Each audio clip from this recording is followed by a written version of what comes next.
My client requests a forearm lower sleeve wraparound tattoo. So, for today's tattoo session, ang client natin, galing pa ng Korea. So, OFW siya sa Korea. And gusto ni sir is wrap around sa lower part ng forearm. And ito yung design niya.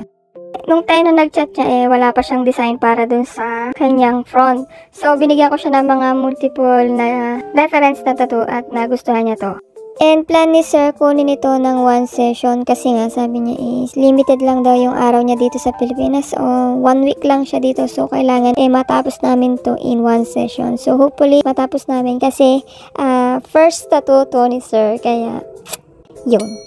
Gusto niya kasi na yung tattoo niya is hindi masyadong dark. Kaya yung mga kulay na gagamitin ko sa kanya is yung neon color ng Arctic Ink. Yan, bago yon. Vibrant siya at colorful talaga. So, dahil maputi si sir, plus pa yon. So, makikita talaga yung design sa balat niya. So, sana all na lang ulit sa mga mapuputi. Oo, sana all.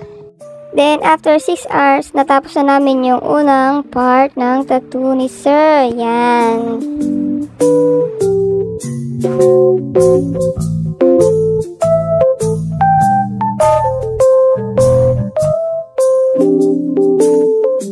And see you sa second part ng video na to. Thank you for watching.